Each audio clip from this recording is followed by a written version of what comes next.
Hey, AfterBuzzers, we're about to break down tonight's episode of MTV's Awkward, Season 5, Episode 18, Digging Deep, so stay tuned. You're tuning into the destination for TV superfan discussion, AfterBuzz TV. And now, let the buzz begin.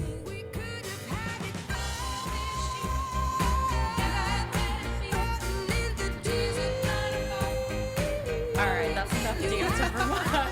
Hello, everyone. Welcome to the show. I'm your host, Tiona Hobson, and joining me tonight, as always, is the beautiful Veronica Gabriel. Oh, thank you. You guys can follow me on Twitter and Instagram at Veronica on TV. So before we get into tonight's episode, want to give you guys a little preview or a little information on a new show that's starting tonight, Tuesday, April 19th on the CW. It's coming, and there is no cure. The greatest enemy comes from within. From co-creator of The Vampire Diaries, Julie Plec, and Emmy Award-winning director of Game of Thrones comes the riveting outbreak thriller Containment. When a mysterious and deadly epidemic breaks out in Atlanta, a massive urban quarantine is quickly enforced. Loved ones will be torn apart, and those on both sides of the fence will be put to the ultimate test of survival. Not just fighting disease, but fear, isolation, and the unknown. But is this virus an act of Mother Nature, terrorism, or something far more sinister? The truth will not be contained. Secrets begin to unravel, society begins to crumble, but unlikely heroes will rise. Ordinary people will defy the most extraordinary odds.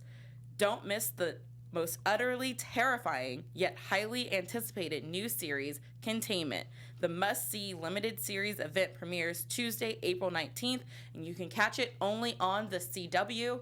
It starts tonight at 9 p.m., guys. Yes. I will be doing the AfterShow for it at 10 p.m., so make sure you guys watch and then come back online and watch us break down the episode. I'm so excited. I can't wait to watch. I know. It's going to be really good. I'm so excited for this. And now getting into tonight's episode of Awkward, there's a lot that happened this episode. It felt like they jammed a lot of stuff in there. I want to start off by talking about Sadie and Sergio because they're just my favorite couple. So last week they got back together, and this week it's like, okay, they're finally going to get it on for the first time since being back together, but they're having a hard time meshing because they both have learned some new tricks while they've been separated. I feel like that's a little uncomfortable, especially when they're first getting back together. You're like, oh, you know how to do this thing with your tongue? Like, what? So gross, so uncomfortable. But I guess, it happens. So. Yeah, and they're both very much the jealous type, and we know that they love to fight with each other. It's kind of what gets them in the mood to get busy and everything. Yeah. So now they're both not just like, oh, you learned this new trick, but they're thinking like, who'd you learn it from? What was his name? What was her name? Like, was she trashy? Was he trashy? And how many people have they been with? Yeah, they asked for numbers, which, in my experience, just don't go down that road. Yeah. Unless you really want to know, like, you don't need to know because just...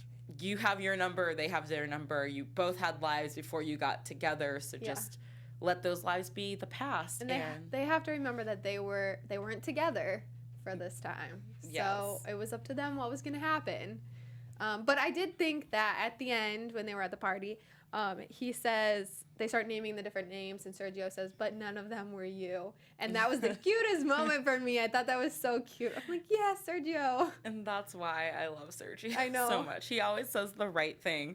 One other thing I kind of picked up on was the fact that Sadie showed up to a party at Jenna's house, I think is hilarious because anytime for Sadie's birthday party that Tamara was planning, it was like, ew, you invited Camel Toe to my party and blah, blah, blah. And, she hates Jenna. But as soon as the party's at Jake's, it's like, oh, yeah, I'm definitely be there. And I'm going to have sex in someone's room at Jenna's house. Like, that is so rude to me. I guess I didn't realize that they were at Jenna's house. Yeah. I must have missed that part. Well, because Jenna said her parents were taking her sister to visit the grandparents. Yeah, that's a little weird to me, but... I was like, that's kind of like the bitchiest thing you can do to someone. Is like complain about them all their life, hate them, despise them, and then show up to their house just to have sex with your boyfriend, which you're clearly going to be having sex in like her parents' bedroom or that is so gross. Her bedroom.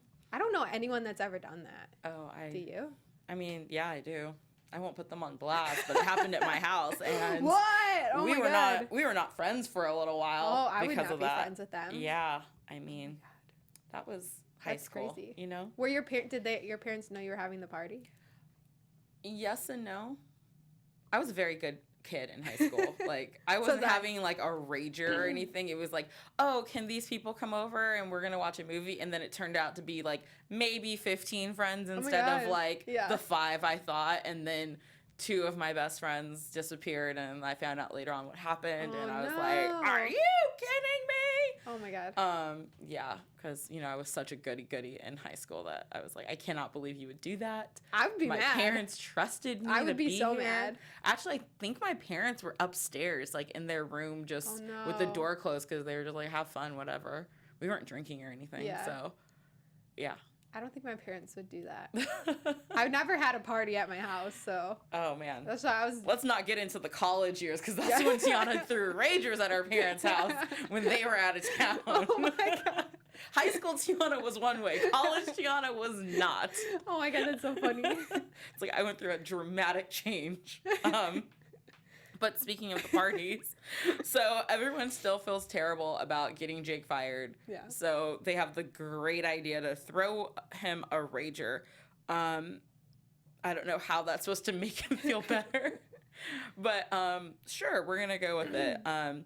And Maddie and Jenna spend the whole day kind of planning out this party and working together, and he's texting her photos like, hey, I'm looking through old photos for Jake's party, and sending her pictures of them like laughing together in high school and stuff, and it's really cute. And I mean, I think you could kind of tell Luke was a little no, he wasn't having that, not really feeling it, and especially when they were at her house setting up, and he kind of gave them that look when they were like, oh my God, stop, like, remember this moment. Yeah, which is always weird, because I mean, they are in the same circle of friends, so there's always going to be those memories that happen that Luke wasn't there for, just because he wasn't in high school. But it could honestly have been insert any other name here and Luke could be left out. But because it's Maddie, that's what makes all the difference in the world, is that it's Maddie, and he's been brokenhearted by Jenna before because of Maddie. So I understand where Luke is coming from, because I still really like Luke. I know there's indifferent feelings across the table, but I still really like Luke. But let's see, at the party, we what happens? Well, Sully is still Sully, and she's drinking tequila out of the baby's bottle, which I'm not gonna lie, looked like a lot of fun, but also a lot of work, because those nipples have a very small hole. Like, this is gonna sound like the dirtiest thing ever, but you have to suck really hard to get like liquid out of a baby bottle. And was it clean? Like, Maddie looked like he was gonna puke when he saw it. So I was just gonna like, I'd rather just not have to do all that work to get the tequila in my body. Yeah. And this is coming from a bunch of kids who earlier this morning were so hungover. And I was like, you're 19. How are you this hungover at 19? I was like, woo, all right, let's 10 a.m. Let's do it again, guys. Yeah. Clearly not this time. Oh, also, Jenna got caught trying to dine and dash. Oh, have you ever dined and dash? No. You probably don't want to admit to it on air, huh? I don't think I ever have, though. You don't think? No, I don't. Like, have you? No, like, wouldn't you know if you did it or not? I think I would know if I did, and I don't remember there being a moment where I did. No, I'm way too... I've not left a tip before. Oh, yeah, I've done that. But I don't think I've never not paid. Okay. Yeah, I've never not paid, and anytime someone suggested it, I would definitely be the friend who's like, I'm going to the bathroom real quick, and I'd go, like, pay the whole bill and be like, okay, we're going to, like, run out of here and make it look like we're dining and dashing, but, like, I paid for this, okay? Just know it's paid for. Was this the high school days or the college days? This is all the days, because I'll do a lot of crazy things, but I don't want to be arrested. I don't think I'd last too long in jail, so. I would get caught. I would be the Jenna and get caught in the situation. That's exactly why I would be the one like, all right, guys, let's totally dine and dish. And then be like, here's some cash, just leave it here and like run out. And I'd probably leave like a huge tip too, just because I felt so guilty that my friends were douchebags. Speaking of douchebags, Tamara meets that guy Patrick again. He was giving me a douchebag vibe. What about you? I liked him. I was thinking the whole time that they could be a really good couple together, but she's been lying to him about everything about her life. So I wish she would just tell him the truth, because I think he would accept her. But if you're getting a douchebag vibe, then... Well, I only got a douchebag vibe because he was talking about, you know, how he's in New York as often as he can be, and where his parents live on the Upper East Side. And then she said, you know, where she lives. And he's like, oh. Okay. And she's like, oh, yeah, like, you know, real close to the dorms. And he's like, oh, that's rough. And I was just kind of like, whoa, she told you she's in college. Oh, see, I thought she was lying about her age. No, she was trying to make it seem like... Or she's just better than that. Better than the dorms. Like she... Because, you know, he's an Upper East Sider. And so I was like, oh. I guess I see it. I watched a lot of Gossip Girl. And you know what? He seemed like a Chuck to me. And she's like I forget everyone else's name. But she's like lonely boy. Yeah, she's like a Vanessa. You know, who's like not living on the right side, but like still hangs and like does stuff like she's there. I've seen Vanessa in real life before. I was crossing a cross street and she was coming at me, and my roommate goes, "Oh my God, that's Vanessa from Gossip Girl." And we're like, "What?" And she was just laughing as she walked past us. But yeah, it was in Hollywood. Just so you know. Hollywood stories. If she's watching, like, she will know. Like, she'll remember me. Don't worry about it. Okay, anyways, back to the subject. Yeah, I don't know. But then, you know, Tamara is lying to him and trying to make it seem like she has more money when she's like, oh, yeah. Well, I got Jake fired. He was just doing a terrible job, but maybe I'll try and get him a job at my parents' company or something. Yeah. And I don't know. It goes both ways, but it was just some of the things he was saying just kind of caught me as like, maybe not douchebag. Maybe douchebag is the wrong word. Maybe it was just more like a snobbish tone. Like he has money and he wants someone that also has money. And she knows she doesn't have money. Yeah, it's like, why does Tamara think that she has to do this? It's probably because the vibe he was putting out there of like, oh yeah, like the money doesn't matter. Yeah. It's all about the experience. Like, you don't need to make money this summer. It's like, who says that? Like, I need to make money this summer. Yeah. My parents don't have 5 houses and are rich as... I know some boys like that. Yeah, you know? Yep. So, I don't know. We'll see what happens with them. But, so Jenna wrote this article, and she's really excited about it. Well, first, Lizzie, the boss, is giving the chance for the fellows to write an ebook, but basically calls Jenna out for not pulling her weight at the idea bin. And Ophelia, who we all love, gives the excellent advice to the other fellows who are having a bit of writer's block to dig deep, to talk about personal life lessons, like the time that she had dinner with her shrink outside of the restaurant that he was eating at, unbeknownst to him. It's like, that sounds like stalking. Yeah, what does that actually mean? Like, it sounds like you were like Lady in the Tramping It in the alleyway outside the restaurant, watching your shrink have dinner with his actual wife. That's her deep experience. That's her deep experience. So Jenna decides to write from the heart, and she talks about her relationship with Maddie and their breakup, and her title was, what was it, from lovers to friends to lovers to friends. For real this time. Yeah. Which is not, I was like, that's a terrible title. This isn't going viral. Yeah. It needs to be shorter, compact. Yeah. I was like, I would never read something that was that long and like did not really make sense. Yeah. But she gives it over to the bosses, and what's his name? I forget his name because I always want to call him by his real name. I know, I forget it too. I went to go write it down and I forgot. Yeah. Well, he tells her, like, Jenna, you're a good writer. Yeah. Like, just know that. You know, have confidence in yourself, but, you know, if this sucks, basically you're fired. Yeah. So he texts her and is like, hey, your article's up. It was great.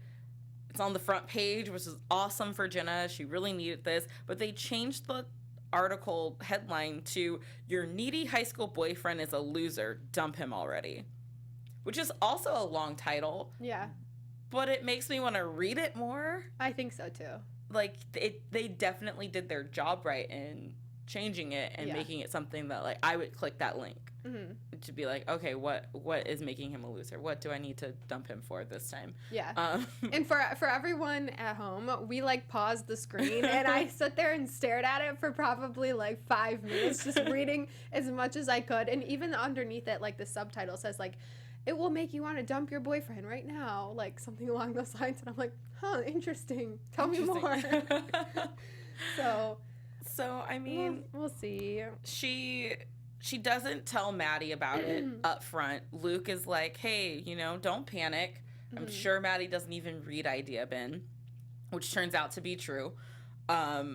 Which is also kind of a jab at Maddie, I guess. Like, he's not cool enough or smart enough. I was thinking, too, that at first how we were feeling that Luke was kind of, like, getting jealous of Maddie. But then now that this article is out and he knows it's, like, kind of bashing Maddie in a way. Like, Maddie's gonna be mad, obviously. So I think he's, like, kind of happy about it. And he's like, no, I'm so proud of you. Like, you're on the front page. Like, I don't have to worry about Maddie anymore. Like, he's gonna get mad in about 20 minutes from now. So I'm just gonna enjoy this. And, like, here's a shot, Jenna. Like, so yeah. I think he's in a different place now. But that's true. I don't think that Jenna should have brought it up to Maddie in the first place. You don't think? Or no, because how she walked over to him and she was like, do you read Idea Bin? Like, do you look at anything on there? He's like, no, but should I? Like, I don't think she should have even brought it up. I think the way she brought it up would have, me as Maddie, I probably would have been like, oh, maybe I should check out some, like, not because I felt like Jenna was hiding anything, but just because she asked a question and it's like, oh, I actually don't support the thing that my friend's writing for. Maybe I should check it out a little bit just to see what it's about. That's what I was mostly afraid of, that he was going to go start looking at it. I think that if Jenna was going to say anything, she should have pulled him aside and be like, hey, I wrote an article about our breakup. They just published it and changed the title without me knowing. The initial article, I think, was, it wasn't meant to bash you. It was meant to just kind of express my feelings going through it.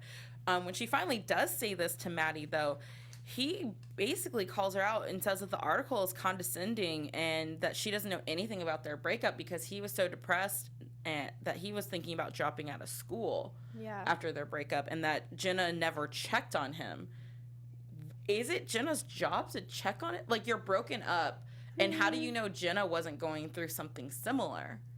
I think that I wrote down that I think they both need to just understand where each other is coming from, because they both have different sides. They both are feeling different things when they broke up. Like, I feel bad for Maddie because he had a hard time and was going through all these things, but Jenna was trying to break up with him, so she didn't want to talk to him at the same time. So maybe she should have reached out and after a few months or so and just...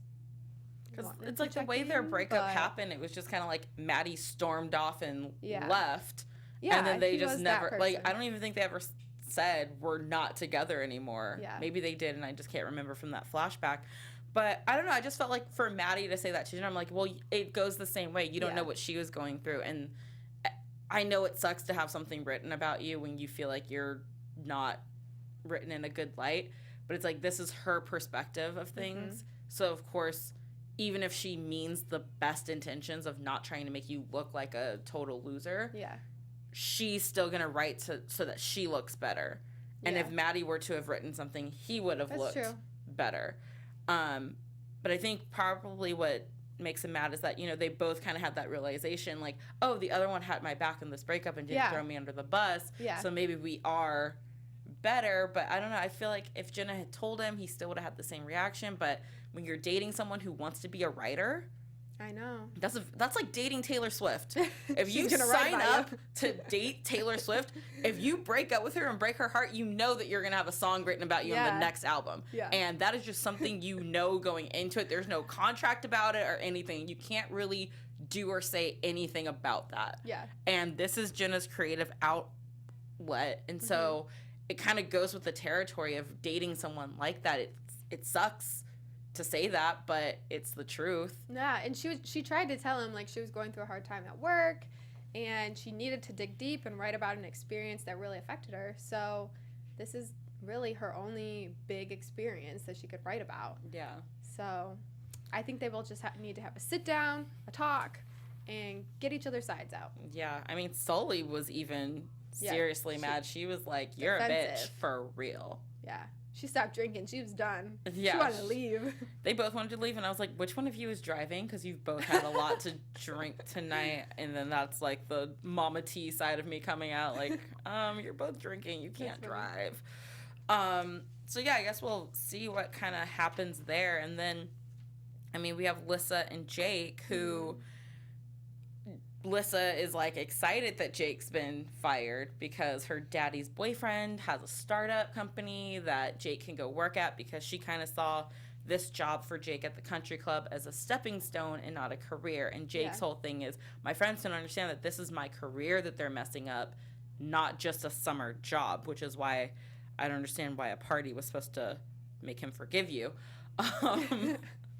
But Lissa has some very interesting feelings on this. Yeah, better clothes, more money, bigger, better things. Bigger, better things. Colorful socks. He can actually spend the 4th of July with her. Yeah. Because she's always wanted to be a Palos Hills mommy, and she wants to be married to someone who's a country club member, not the country club manager. Yeah. And I was like, ooh, that's harsh. But you know what? You gotta give it to her for at least being honest. Yeah. About I mean, she did break up with him because they just saw different futures. So, I mean, if they see different futures, then maybe it's good that they broke up. But I don't know. I don't either. I don't know where I'm going with this. I was like, Lissa, I knew you were one of those girls, but now you've really laid it out there, and I'm not judging, because if that's what you want in life, like, you should all have goals, and we all have a type. Yeah. And there's nothing judgmental about it, but it hurts my heart because her and Jake are so great, and I know that they would probably be happy for a long time together. Yeah. But except for this one thing, where I'm like, I don't know I'm not a part of a country club. No, me neither. Never have been, probably never will be. So I don't really know, but I would imagine that if he were to keep working his way up, if he became like the general manager of it, that he would be making like a substantial amount of money to support her lifestyle and still be like a cool guy at the club and also the GM of it. Why can I not think of her name right now? Allie. Yeah, Allie. Where is her husband? He's not. We never see him at the club. So maybe Jake could eventually become that person. But I'm thinking maybe this will give Jake the realization that he needs to do something more with his life than just work there. Yeah. I mean, he just lost his girlfriend. So maybe her saying it to him, like, I want something more. This isn't good enough for me. Mm-hmm. Maybe that will push him to do more. Mm-hmm. And he was only supposed to take a year off. Yeah. And then he was supposed to just take the year off and then go to school. He was deferring. So maybe this will get him back on track for that. Because now that I'm thinking about it, they're probably not going to hire a GM who doesn't have a business degree or of some sort, Yeah, so and maybe because all of his friends are, like, back, and then he's going to see them leave to go back to school, too. Maybe he'll just enroll. Maybe he'll go with Maddie. Hopefully. I also love that it was Aunt Allie who got his job back. She had some power there. That crazy drunk. I mean, all she wanted was her cocktail waiter back, basically. But the way she demanded it back and got him a 10% raise, hey. I know. Jake's happy, so we're all happy. Anything else you want to talk about? Oh, I wanted to mention at the very, very beginning, Maddie said the word kickback. And I, being from the Midwest, never knew what a kickback was. Wait, really? I still don't even really know the definition because we do not use that word. And when I came out here, everyone was using the word kickback. And I'm like, what is a kickback? So I'm surprised that I guess they are in California, but that they used that term because half the country probably has no idea what it means. I had no idea that people didn't know what a kickback was. No, I think what I was told is it's a get-together between, like, 3 to maybe, like, 8 people, but no more than 10. Yeah, it's like it's a in-between, like, your friends hanging out and like, having a party. Like, you're not calling it a party because you don't want 200 people to show up at your Yeah. house. You're like, oh no, we're just having a kickback. It's supposed to be chill and like relax, and it's not going to be like a crazy rager where the cops are going to get called in or anything. Yeah. So when I heard that, I was dying on the inside because I'm like, no one knows. Oh, I love the never knew Midwestern this. girls that come out to California and learn new We things. have no idea. You order off iPads at some restaurants here. Yes, we do. I'm like, wow. Technology. This is great. All right, well, let's get into our predictions for next week. And now, your AfterBuzz TV predictions. So, I mean, the preview they keep doing previews for the season Yeah. and not for the next episode, really. And this preview that they showed us was for like the entire thing. It was intense. And I told you it felt like one of those teasers that's like, hey guys, we haven't announced it. Well, they have officially announced it before that this was going to be the last season. Yeah. But there was also that little hope that depending on ratings and stuff, they could possibly be coming back for a season 6. And this teaser just made it feel like the nail in the coffin of like, this is going to be it, so prepare to lose your shit. Yeah. It was really intense. As we were watching it, we were like, what is happening? I was like, I don't even know. Maddie's got like a fake ring at the end for Jenna, and Yeah. Luke is mad, and Sadie gets an Yeah. accident. yeah, and like Jenna's running to the hospital. Like, what is happening? I know. So I don't even know how to give a prediction, but I I don't want to. either. I want to predict that. It hurts my heart to say this, but I mean, I knew that their love would never last, but Luke and Jenna are probably not going to make it, as much as it hurts me. Even though I think she's making a huge mistake because he's like perfect. Team yeah. Maddie. I Well, I think that in the end, that ring is probably for Jenna. I mean, who knows? It could be a total like throwing us for a loop here, but maybe it's for Sully. But I think it's probably for Jenna. And I think that I hope that if Sadie really does get in an accident sometime down in the season, that it's not fatal, because that would be terrible. It's the last season. I feel like someone's got to die. Maybe I watched Nobody's way too many. died. Yeah, maybe I watched way too many dramatic shows. But I'm just like, I'm waiting for a death. You know, when know. is the airplane gonna crash into the high school, like Grey's Anatomy or Oh my something? Or like Teen Wolf, where they all die and then they come back. Yes, exactly. I'm like, I'm waiting for that drama to happen. But Yeah. well, you guys at home, make sure you guys tweet us and comment on our YouTube page and our iTunes page and leave us Yes. comments. We read them all and we try to respond to as many as we can. Where can they find you guys? You over the internet? You guys can There's find a me. person next to you, by the way. Oh, Yeah. you guys can find me at Veronica on TV on Twitter and Instagram. And make sure you check out all the shows that we do here at AfterBuzz TV. You can find us all over the interwebs at AfterBuzz TV. You can find me at the Tiona Hobson on Instagram and Twitter, Tiona_Hobson on Snapchat. Oh, and AfterBuzz just got a Snapchat today, like Yes. hours ago. So follow AfterBuzz on Snapchat at AfterBuzz TV. We will see you guys next week. From executive producers Maria Menounos, Kevin Undergaro, Phil Svitek, and the entire AfterBuzz TV staff, we would like to thank you for listening to the AfterBuzz TV network. To watch or listen to other after shows and post comments or questions, be sure to visit AfterBuzzTV.com. I'm Sir Richard Wentworth, and this has been a presentation of AfterBuzz TV. You're Welcome. The views expressed herein are those of the hosts only and do not necessarily reflect the views of AfterBuzz TV or its owners or principals.